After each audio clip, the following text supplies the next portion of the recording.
I'm sure recently you must have learned that the prices of shea nuts moved from 1,300 per kilo to 700 naira per kilo. How did that happen, right? Today we'll be discussing something very important. How are the prices of key agricultural commodities determined? What are key agricultural commodities? Those commodities that you and I make use of day to day. Those commodities that poultry birds take, those commodities that your dogs take, those commodities that your animals take. Those are the key agricultural commodities. And what are they? We have cassava, we have maize, we have soya bean, we have cowpea, we have paddy rice. Those are the commodities we are talking about. So what is the role of government in all this? What is government? What does government do? The function of government is to ensure that you and I are able to do business and to also secure lives and properties. They are meant to ensure orderliness. At some point last year, you must have realized that the price of commodities were moving up. If you make a quotation yesterday and they had management meeting today, tomorrow you cannot fulfill the order. Do you understand that? So at some point the government had to look at it, that what are we going to do to stop this tide? What are we going to do to ensure that at least the economy becomes stable to an extent? So at some point they granted a waiver. We will import commodities to ensure that the shortfall, you understand, so that we won't just have the skyrocketing prices that we keep having. So they started importing commodities and all of that. That is what we'll be discussing right now. Right.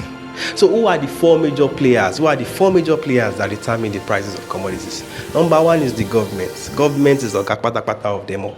Because wherever government decides to make number 2, number 3, and number 4 will affect you and I.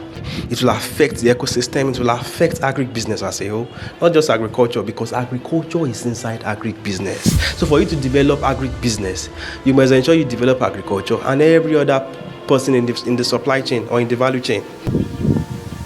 There was a way that we used to trade. There was a way that trading happened during General Buhari's tenure.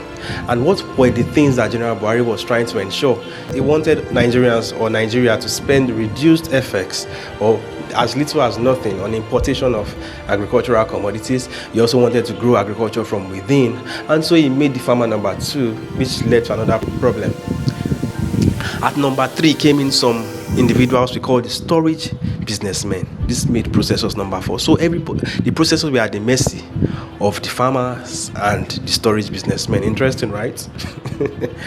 Now we have moved on to another tenure. At some point, right, raw materials were so expensive that the present president was looking at it that at this price,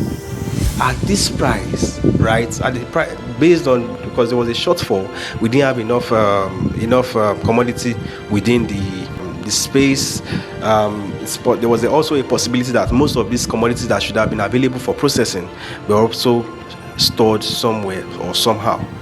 So they decided that, okay, we are going to import commodities, and they have continued importing it on a large scale, such that the processor has now become the number 2 man. Now, with the processor becoming number 2 man, you would have had a whole lot of wailing from farmers, especially producers, because at the end of the day, what is happening now is they are not making as much money as they used to make, which has crashed prices at the farm gates. Why? Because the demand for their product has reduced. Most of what the processors need for their supply is being supplied directly by the government, one way or the other, right? And then one way or the other also, the storage businessmen, have they been eliminated? That's subjective. We cannot really say.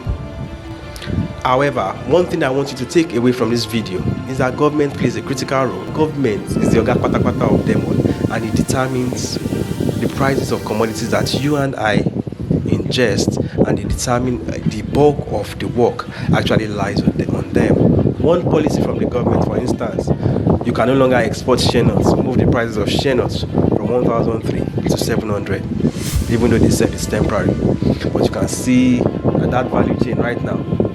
Now, another thing now is you'll be looking at it that so if government can just come up and say this, come up and say that, what then should you then continually put your money into agribusiness? Should government now be the one that will be doing agribusiness? Should we leave it for them? These are some of the things I want you to add in the comment section.